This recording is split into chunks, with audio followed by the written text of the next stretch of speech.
मुर्गियों का digestive track उन लोगों के मुकाबले अनोखा है जो जानवरों के मुकाबले में मुनफरिद होते हैं।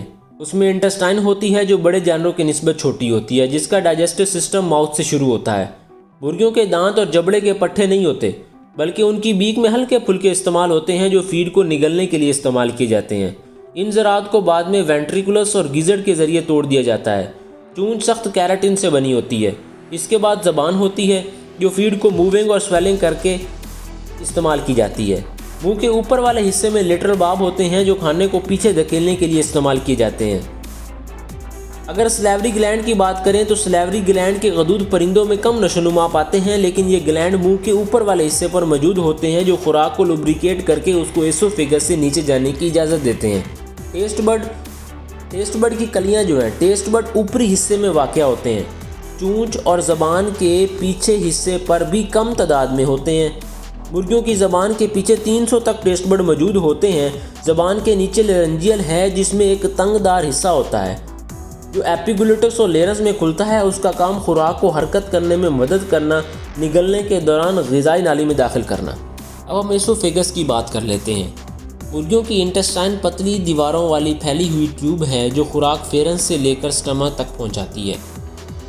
क्योंकि खाना ज़बान के पीछे हिस्से की तरफ मुंतकिल किया जाता है और कोना और रिफ्लेक्सिटी के तौर पर गर्दन के मरहले में बंद हो जाता है।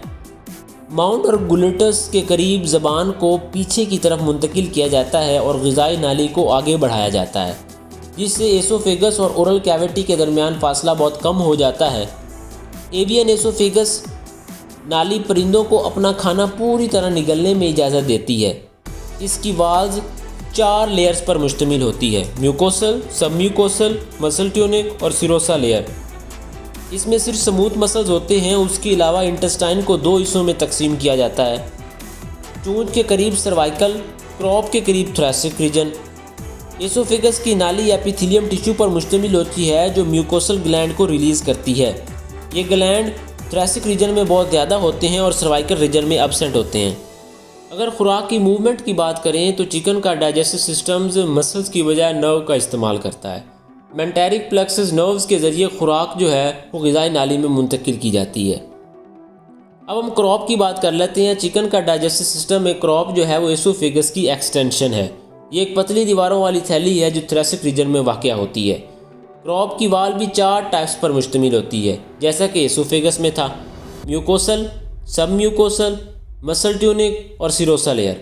क्रॉप का काम खुराक को आर्जी तौर पर स्टोर करना ताकि खुराक को डायरेक्ट स्टमक तक ना छोड़ा जाए, और यह खुराक क्रॉप में 12 घंटे तक रह सकती है जब तक उसको प्रिस्टालिक एक्शन के ज़रिए प्रीवेंटिकुलस में मुंतकिल न किया जाए। अगर क्रॉप को और डिटेल से देखें तो क्रॉप में कोई भी डाइजेस्टिव केमिकल नहीं होता जो खुराक को डाइजेस्ट करे। तब क्रॉप में खुराक की स्टोरेज ही खुराक को नरम और सॉफ्ट करती है।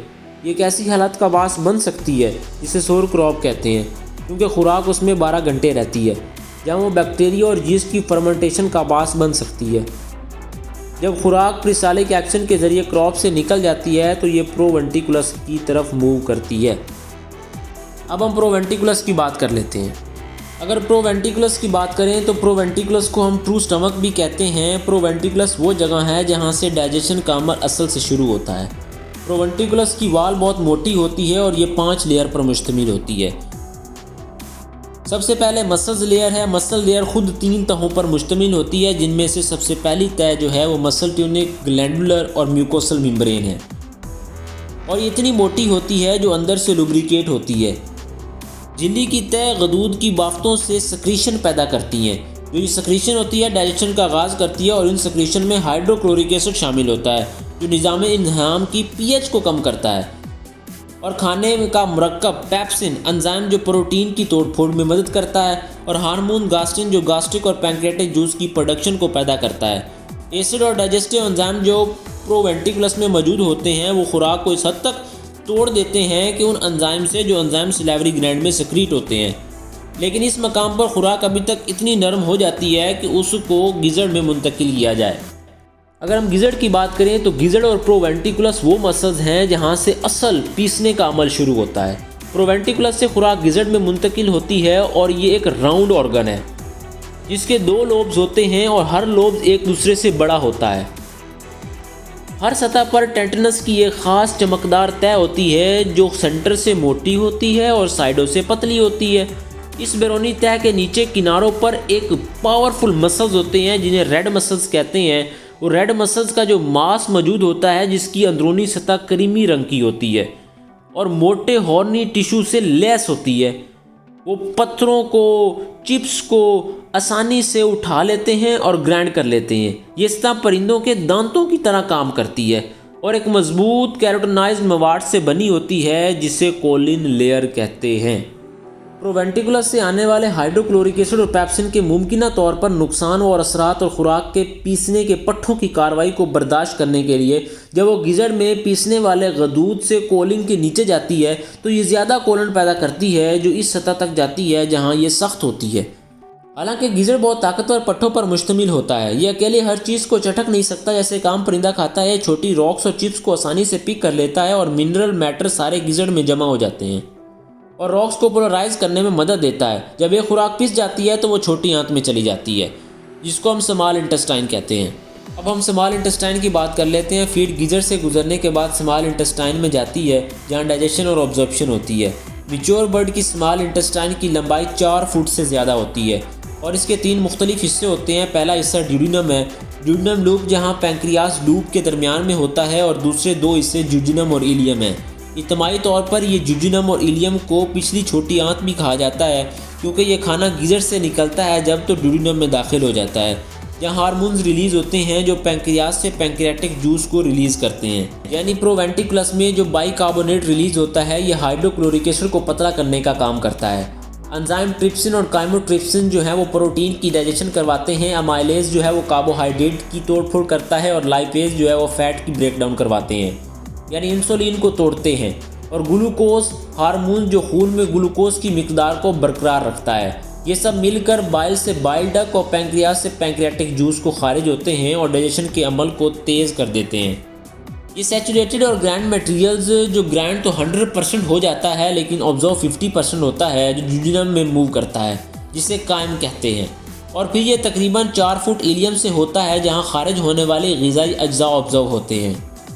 अगर स्मॉल इंटेस्टाइन में देखें तो स्मॉल इंटेस्टाइन की जो विलाई होते हैं जो लचकदार उंगली की तरह होते हैं जो प्रोस्टेशियस लाइंस में दीवार ग्लूकोज, कैल्शियम और विटामिन B12 जैसे ग़िज़ाई अज्जा को बड़ी आसानी से जज़ब कर लेते हैं और डाइजेशन के बाकी मसनूआत कहीं और इतनी जज़ब नहीं होती जितनी यहाँ विलाई जज़ब करते हैं। उसके बाद लार्ज इंटेस्टाइन की बात कर लेते हैं। लार्ज इंटेस्टाइन इसकी लंबाई 4 इंच वाली बड़ी आंत दरअसल छोटी आंत से छोटी होती है जो आमतौर पर अब्डोमेन में बिल्कुल सीधी पड़ी होती है और कुलैका पर ख़त्म हो जाती है। बाद औक़ात इस हिस्से को भी बड़ी आंत कहा जाता है और पानी की दोबारा जज़ब करने का आखिरी अमल इस हिस्से में होता है जो गैर हज़म शुदा फुजला मवाद ज़ख़ीरा करता है जो बाल आखिर क्लोआका के ज़रिए खारिज हो जाता है। सीका 2 ब्लाइंड पाउचेज हैं जहां छोटी और बड़ी आंत आपस में मिल जाते हैं। हज़म होने वाले मादे में बचा हुआ पानी यहां दोबारा जज़ब किया जाता है। इसके अलावा बाकी बचा हुआ मोटा मवाद सीका में टूट जाता है जिस अमल को फर्मेंटेशन कहते हैं। इस फर्मेंटेशन के दौरान सीका में मौजूद बैक्टीरिया पता नहीं कितने फैटी एसिड के साथ अमल करते हैं। उनमें vitamin B3, thiamine, riboflavin, niacin, pantothenic acid, pyridoxines, biotin, folic acid और विटामिन B12 हैं। क्योंकि सीका निज़ाम के बहुत करीब वाक़या होता है तहम इनमें से बहुत कम ग़िज़ाई अज्जा जज़ब होते हैं क्योंकि ये ग़िज़ाई अज्जा बहुत जल्दी सेक्रीट होने वाले होते हैं।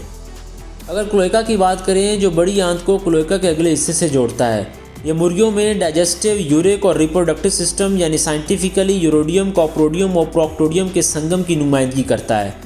ये वो हिस्सा होता है जहाँ से यूरिक एसिड आके मिल जाता है और क्लोएका के हिस्से से होता हुआ बाहर निकल जाता है। यह भी बहुत लचकदार होता है क्योंकि वो अंडे के गुजरने की भी एडजस्टमेंट करता है। इस तरह की इन्फॉर्मेटिव वीडियो देखने के लिए हमारे चैनल अ पोल्ट्री फ्यूचरिस्ट को सब्सक्राइब करें। बहुत शुक्रिया।